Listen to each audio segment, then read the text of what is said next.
अगर आप किसी से पूछेंगे कि आप किस प्लेनेट के दीवाने हैं, तो मोस्टली लोगों का जवाब पृथ्वी के बाद शनि ही होगा। ऐसा इसलिए क्योंकि शनि के दिव्य रिंग सभी लोगों को अपनी ओर अट्रैक्ट करते हैं। लेकिन क्या आप जानते हैं कि आज शनि का रिंग जैसा है वो हमेशा ऐसा नहीं रहने वाला। ऐसा इसलिए क्योंकि ये धीरे धीरे गायब हो रहा है। लेकिन इसके पीछे क्या वजह है, और क्या आपने कभी सोचा है कि सोलर सिस्टम के दूसरे प्लेनेट के साथ ही साथ शनि का रिंग कैसे बना होगा? ये क्या शनि के रिंग दूसरे प्लेनेट के रिंग से अलग है? इन सारे सवालों के जवाब पाने के लिए वीडियो को अंत तक जरूर देखिएगा। तो चलिए देखते हैं माइंड ब्लोइंग टीवी पर। वैज्ञानिकों द्वारा की गई स्टडी से पता लगता है कि रिंग सिस्टम कुछ दूसरे किस्म के एस्ट्रोनॉमिकल ऑब्जेक्ट के पास भी हो सकता है, जिनमें से माइनर प्लैनेट्स, मून और ब्राउन ड्वार्फ भी शामिल है। हमारे सोलर सिस्टम में शनि का रिंग सिस्टम ही सबसे फेमस है। तो चलिए जान लेते हैं कि शनि का रिंग हमारे सोलर सिस्टम के दूसरे प्लैनेट्स के रिंग से अलग है या नहीं। तो मैं आपको बता दूं कि अलग अलग ग्रहों के चारों ओर के रिंग्स एक दूसरे से थोड़े थोड़े अलग हैं।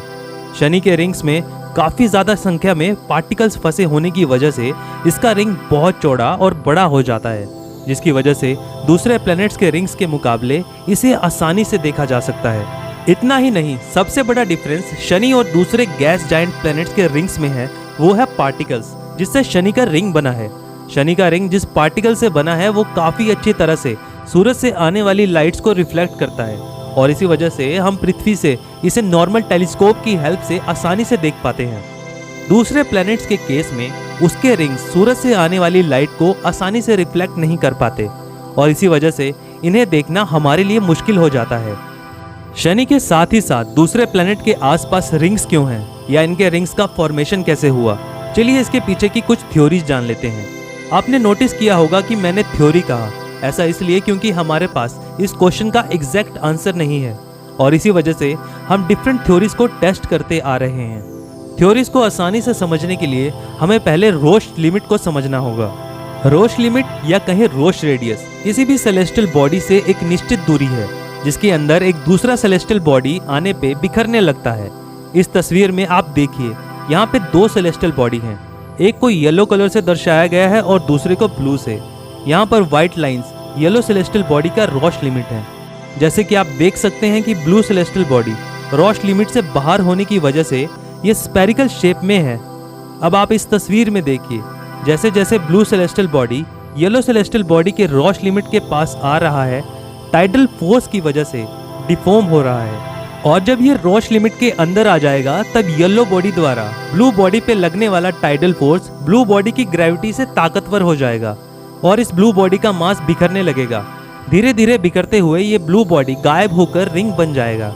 यानी कि अब हम जानते हैं कि अगर कोई मटेरियल रोश लिमिट के अंदर है तो वो कभी नहीं जुड़ पाएंगे, और एक सिंगल बॉडी हमेशा बिखर जाएगा। ऐसा ही कुछ फर्स्ट थ्योरी में है। फर्स्ट थ्योरी ये कहती है कि रिंग्स का फॉर्मेशन उसी समय हुआ होगा जब प्लैनेट्स का फॉर्मेशन हुआ। फॉर्मेशन के दौरान प्लैनेट्स के रोश लिमिट के अंदर कुछ प्रोटोप्लैनेटरी डिस्क मटेरियल बच गए।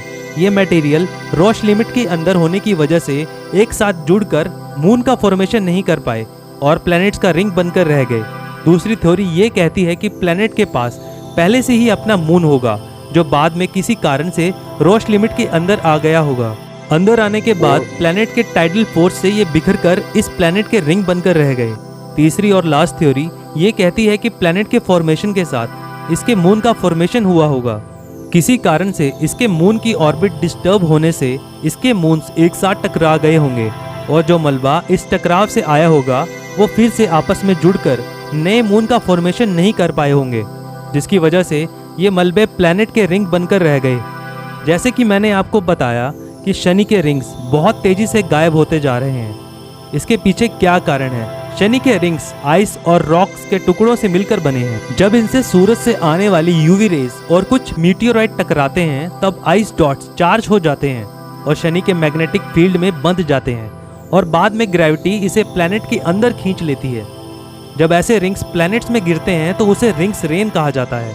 अगर इसे आसानी से समझें तो शनि ही अपने छल्लों को निगलता जा रहा है।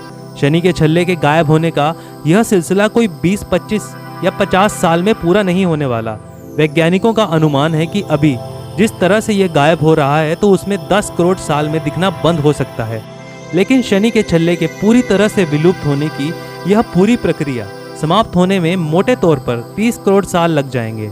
हम लकी हैं कि आज हम शनि के इस खूबसूरत रिंग को देख पा रहे हैं।